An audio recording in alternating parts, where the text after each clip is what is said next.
CM बनाया जाता है तो क्या करेंगे?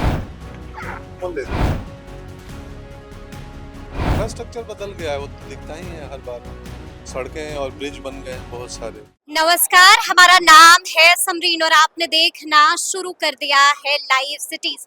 देखिए, आज लॉ प्रेप ट्यूटोरियल ने देश के सबसे बड़े लॉ कॉन्क्लेव का आयोजन किया है और लगातार आपको लाइव सिटीज यहाँ की तस्वीरें दिखा रहा है। और बड़ी बात यह है कि इस कॉन्क्लेव में शिरकत करने के लिए अभी अभी यहाँ पर पंकज त्रिपाठी भी पहुंचे हैं और ऐसे में लाइव सिटीज ने भी पंकज त्रिपाठी से बिल्कुल एक्सक्लूसिव बातचीत की है। तो इस बातचीत के दौरान क्या कुछ कह रहे हैं पंकज त्रिपाठी, सबसे पहले आप उनको सुनिए। देखिए, पंकज त्रिपाठी जी लॉ कॉन्क्लेव में पहुंचे हुए हैं, क्या कहिएगा इस मौके पर? पटना आए हुए हैं और खुशी है मुझे कि अपने शहर में आया हूँ बस। बिहार के बेटे हैं आप, जब पटना आते हैं तो क्या कुछ परिवर्तन दिखता है? इंफ्रास्ट्रक्चर बदल गया है, वो तो दिखता ही है हर बार। सड़कें और ब्रिज बन गए हैं बहुत सारे। एयरपोर्ट पे नया टर्मिनस दिख रहा है। जी जी, जो मुझे दिखता है खुशी होती है। बिल्कुल खुशी होती है। हमारा शहर है जी। जी अच्छा, हम आपसे ये भी जानना चाहेंगे, मैं आपको सुन रही थी और आपने साफ साफ उस साक्षात्कार में कहा था कि हर किसी को बेसिक नॉलेज लॉ की होनी चाहिए। बिल्कुल, क्रिमिनल जस्टिस हमारा शो इसी के बारे में आ रहा है, इसी अवेयरनेस के लिए कि हर नागरिक को होना चाहिए। अगर आपको एक दिन का सीएम बनाया जाता है तो क्या करेंगे पंकज त्रिपाठी? वो कानूनी जानकारी सीएम मत होना। Thank you. त्रिपाठी जी का भैया के स्वागत में तालियां इतनी बजनी चाहिए कि जितनी पटना की इन हवाओं ने कभी सुनी ना हो।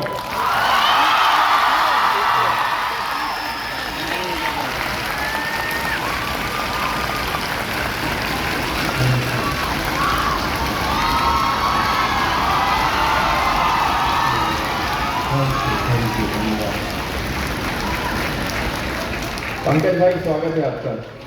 वाह, धन्यवाद। बहुत बहुत स्नेह और प्रेम आपको मुझे और आप सभी को भी जो यहाँ मुझे सुन रहे हैं, और इतना मुझे प्रेम और सम्मान दिया आप सब ने।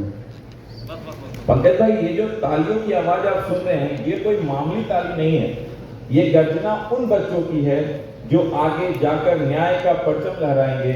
इनकी भावनाओं को क्या आप महसूस कर पा रहे हैं? बिल्कुल बिल्कुल कर रहा हूँ, क्योंकि मैं आप लोग वकील बनेंगे और हम स्क्रीन के आदमी हैं। मैं ऑलरेडी चौथी बार वकील बन रहा हूँ क्रिमिनल जस्टिस में।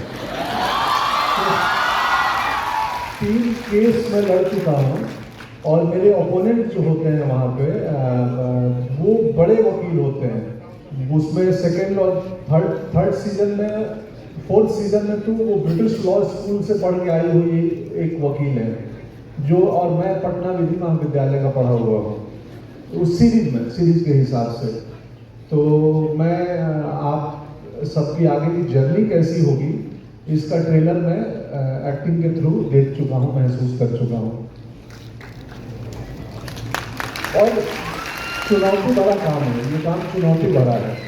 एक संवाद है हमारे सीरीज में जो आप सबको मैं सुना देता हूँ, क्रिमिनल जस्टिस का। हम आजकल, मैं बोल सकता हूँ ना?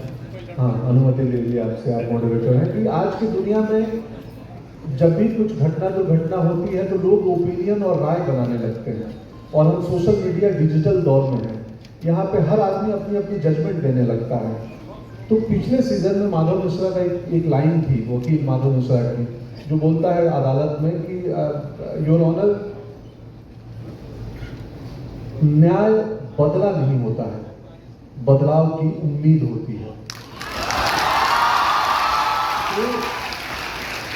ये मंत्र आप सब भी याद रखना अपने कैरियर में कि न्याय, या अपने मुवक्किल को, अपने क्लाइंट को बोलना कि आप बदले की मंशा से मत आओ, बदलाव की मंशा से आओ।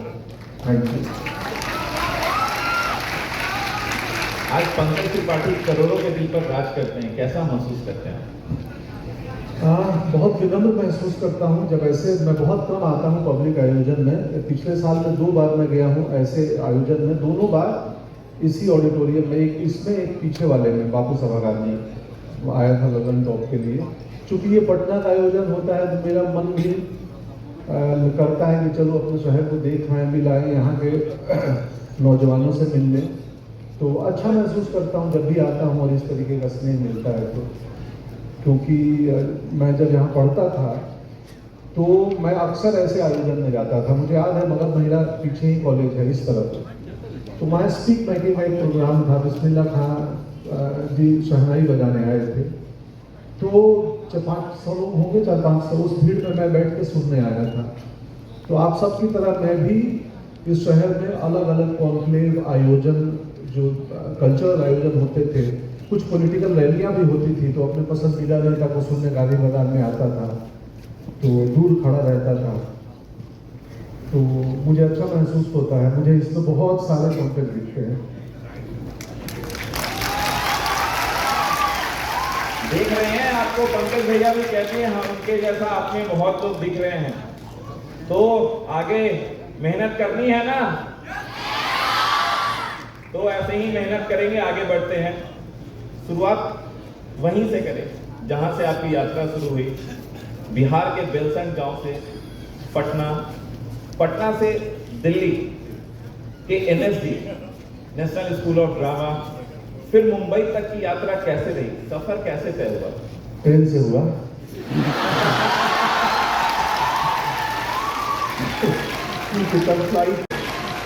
फ्लाइट टिकट के पैसे नहीं थे। आप बस से भी किए ना, पावापुरी बस पकड़ के गांव से पटना आते थे, और एक वैशाली से बरौनी धावे ट्रेन चलती थी छोटी लाइन पे। जब हाँ सिटी में ऑटो साइकिल थी मेरे पास, तो साइकिल से घूमते थे, पूरा पटना का गली गली में साइकिल से घूमा हूँ। तो अपार्ट फ्रॉम मज़ा मस्ती थे, तो एक ऐसे ही घूमन के लिए था। बड़ी इंटरेस्टिंग सफ़र है। उस सफ़र में धीरज और सपनों का बड़ा योगदान है कि जब मैं यहाँ घूमता था, थिएटर करता था, कालीदास पट्टी कालीदास दोस्त कोने पे, तो मैं सोचता था कि क्या पता मैं मुंबई जाऊँगा, सिनेमा में मौका मिलेगा नहीं मिलेगा। मैं हिंदी मीडियम का छात्र हूँ, मैं बिल्कुल लोअर मिडिल क्लास से आता हूँ, बाबूजी छोटे किसान हैं, पंडित हैं, तो सिनेमा में जाना मतलब ये तो बड़े लोगों का काम है। बड़े लोगों के साथ साथ वो बच्चा जो इंग्लिश मीडियम स्कूल में पढ़ा हो, जो फर्राटेदार अंग्रेजी बोलता हो, जो बेहद स्मार्ट हो, ये सब क्राइटेरिया होते थे ना पहले एक्टर और हीरो बनने के। तो उन क्राइटेरिया में मैं कहीं भी अपने आप को नहीं पाता था, लेकिन वो सपना और वो जुनून था कि कुछ तो करना है। तो उस ड्रीम्स और उस पैशन ने यहाँ तक पहुँचा दिया, और आप मुझे अलग अलग किरदारों में देखते हैं, और मैं ऐसे आता हूँ प्रवचन देने के लिए, और आप आते हैं सुनने के लिए।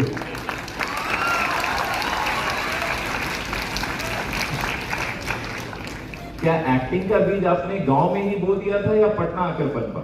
नहीं, गाँव में नहीं हो गया था। बहुत बढ़िया कसर है, मेरे को दिखते ही ना, मुझे आपके लिए स्पेशल मंगाई गई थी भागलपुर वाली। हाँ हाँ, क्या बात है।